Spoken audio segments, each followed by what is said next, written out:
إن الحمد لله نحمده ونستعينه ونستغفره ونعوذ بالله من شرور أنفسنا ومن سيئات أعمالنا من يهده الله فلا مضل له ومن يضلل فلا هادي له أشهد أن لا إله إلا الله وحده لا شريك له وأشهد أن محمدا عبده ورسوله يا أيها الذين آمنوا اتقوا الله حق تقاته ولا تموتن إلا وأنتم مسلمون يا أيها الناس اتقوا ربكم الذي خلقكم من نفس واحدة وخلق منها زوجها وبث منهما رجالا كثيرا ونساء واتقوا الله الذي تساءلون به والأرحام إن الله كان عليكم رقيبا يا أيها الذين آمنوا اتقوا الله وقولوا قولا سديدا يصلح لكم أعمالكم ويغفر لكم ذنوبكم ومن يطع الله ورسوله فقد فاز فوزا عظيما أما بعد فإن أصدق الحديث كتاب الله وخير الهدي هدي محمد صلى الله عليه وسلم وشر الأمور محدثاتها وكل محدثة بدعة وكل بدعة ضلالة وكل ضلالة في النار. Ikhwani azakumullah, kita bersyukur kepada Allah Subhanahu wa taala atas nikmat yang Allah Subhanahu wa taala berikan kepada kita, yaitu dari nikmat Islam, nikmat iman, dan juga nikmat diberikannya sehat walafiat, sehingga kita bisa berkumpul kembali di masjid yang mulia ini dalam rangka melaksanakan salat Jumat secara berjamaah. Jamaah Jumat sekalian, bahwa ada salah satu wasiat Nabi sallallahu alaihi wasallam yang beliau berwasiat kepada para sahabat, yang mana hadisnya disebutkan dari jalan sahabat Abu Naji Irbad bin Sariyah radhiyallahu ta'ala anhu. Beliau menyebutkan bahwa Rasulullah sallallahu alaihi wasallam yakni ingin memberikan nasihat, seakan-akan nasihat itu kami ingin berpisah dengannya. Menetaslah air mata kami kerana Nabi sallallahu alaihi wasallam mengatakan bahwa Rasulullah sallallahu alaihi wasallam wasiatkan kepada kami sehingga kami bergetar hati-hati kami, kata para sahabat. Maka Rasulullah bersabda, "Usikum bittaqullahi azza wa jalla."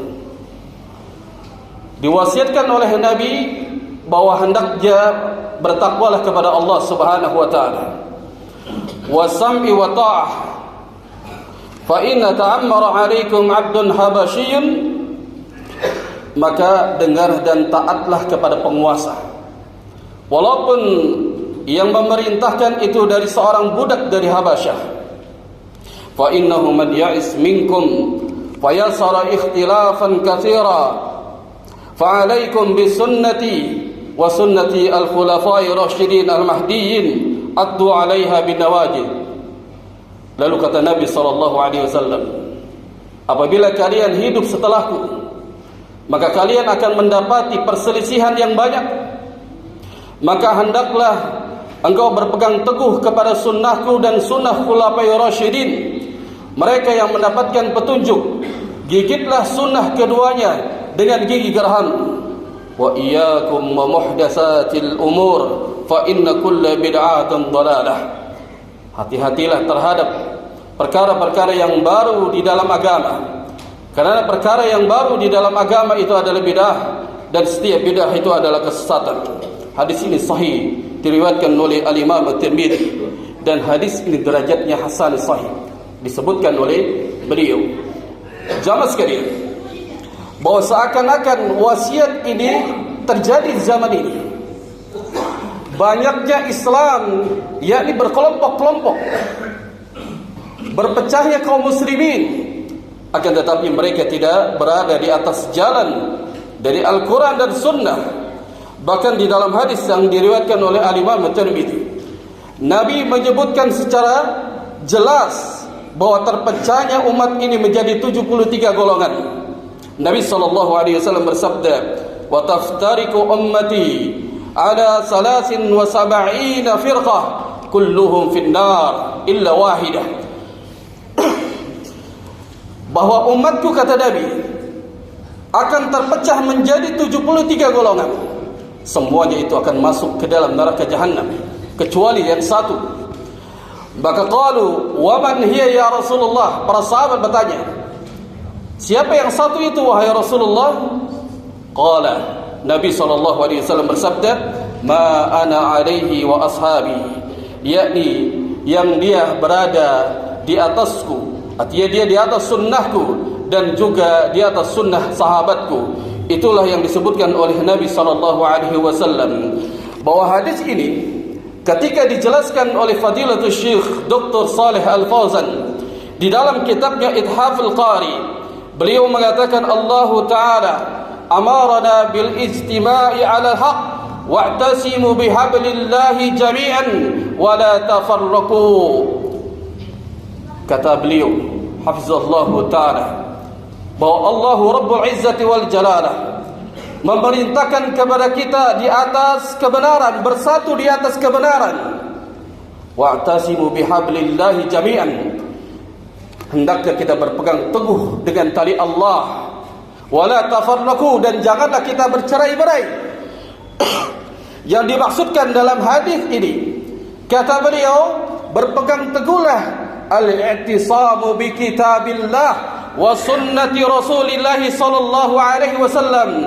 Berpegang teguh yang dimaksudkan adalah kita berada di atas Al-Quran dan juga di atas sunnah Nabi sallallahu alaihi wasallam. Jamaah sekalian, dalam riwayat yang lain yang diriwayatkan oleh Al-Imam Ahmad bahwa Rasulullah sallallahu alaihi wasallam pernah membuat satu garis dan Nabi membuat garis yang di kanan dan di kirinya. Artinya garis yang di kanan ini adalah, kata Nabi, ini adalah kelompok-kelompok yang menyimpang. Lalu Nabi menarik garis yang lurus. Kemudian beliau bersabda, "Wa anna hadza sirati mustaqiman fattabi'uhu wa la tattabi'us subul fatafarraqu bikum an sabilihi." Kata Nabi SAW ketika menarik garis yang lurus, menjelaskan kepada para sahabat, "Inilah jalanku, jalan yang lurus, fattabi'uhu, hendaklah kalian mengikuti di atas jalanku ini, yaitu di jalan Al-Quran dan Sunnah.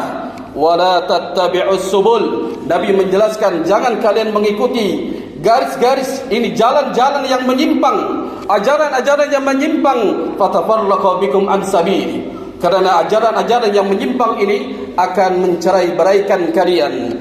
Jamaah sekalian, bahwa hadis ini, kata para ulama, ketika kita mendapati perselisihan di zaman ini, maka setiap kelompok mereka akan kembali kepada pemahaman mereka sendiri.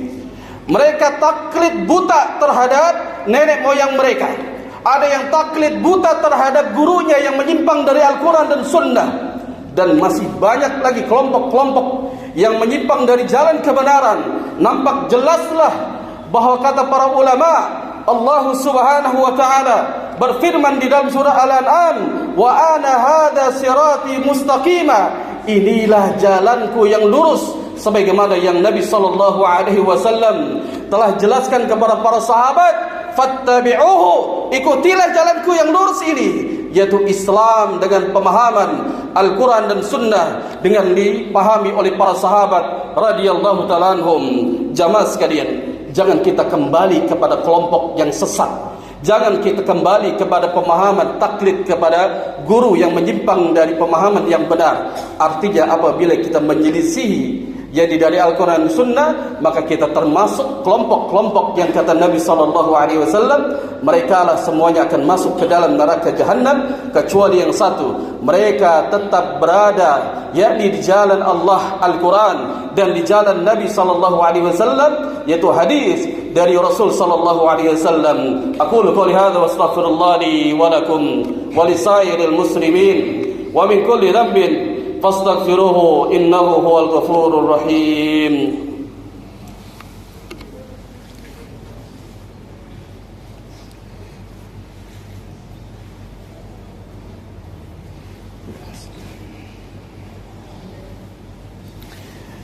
Alhamdulillah hamdan katsiran tayyiban mubarakan fihi.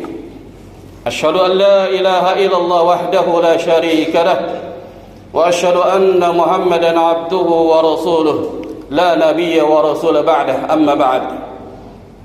Jamaah Jumat sekalian yang dirahmati dan dimuliakan Allah Subhanahu wa taala. Rasulullah sallallahu alaihi wasallam pernah menyebutkan dalam hadis yang lain yang diriwayatkan oleh sahabat Abu Hurairah radhiyallahu ta'ala, hadisnya berada di dalam Musnad Ahmad. Rasulullah sallallahu alaihi wasallam bersabda, kullu ummati yadkhuluna al-jannah. Setiap umatku mereka akan masuk ke dalam surga. Illa man aba, kecuali yang enggan. Maka para sahabat berkata, qali ya Rasulullah, wa man ya'ba? Siapa yang mereka yang tidak mau masuk ke dalam surga? Maka Nabi bersabda, man ata'ani dakhala al-jannah. Barang siapa yang dia mentaatiku, maka dialah yang masuk ke dalam surga. Wa man asa'ani faqad aba. Barang siapa yang durhaka kepadaku, kata Nabi, dialah yang enggan. Artinya di sini kata Nabi sallallahu alaihi wasallam, di dalam mentaati, yakni di dalam beragama Islam, maka dialah mendapatkan jaminan surga. Artinya Islam dia, ibadah dia, amalan dia harus di atas ketaatan dari Nabi sallallahu alaihi wasallam. Jika ada yang beramal dia di atas Islam tapi menyelisihi amal ibadahnya, bahkan dari akidahnya dan manhajnya, maka kelompok itu, orang tersebut, dia berada sebagaimana Nabi sallallahu alaihi wasallam sebutkan, dia berada di dalam kelompok 70, jadi dua dari mereka masuk ke dalam, yakni neraka jahanam. Hanya satu, ya kata Nabi sallallahu alaihi wasallam. Hendaknya kita menjadi yang satu ini, jemaah. Kita berada di atas sunnah Nabi. Kita berusaha untuk mengikuti sunnah Nabi. Jangan kita meninggalkan. Karena Rasul sallallahu alaihi wasallam, siapa yang mentaatiku, maka kata Nabi sallallahu alaihi wasallam, dakhalal jannah, dia akan masuk ke dalam surga. Semoga kita yang hadir pada saat ini menjadi umat-umat Nabi sallallahu alaihi wasallam, dan kita mentaati beliau, dan kita mati dalam keadaan terus mengikuti dari sunnah Nabi sallallahu alaihi wasallam. Innallaha wa malaikatahu yusalluna 'alan nabi. يا أيها الذين آمنوا صلوا عليه وسلموا تسليما. اللهم صل على محمد وعلى آل محمد كما صليت على إبراهيم وعلى آل إبراهيم إنك حميد مجيد. اللهم بارك على محمد وعلى آل محمد كما باركت على إبراهيم وعلى آل إبراهيم إنك حميد مجيد.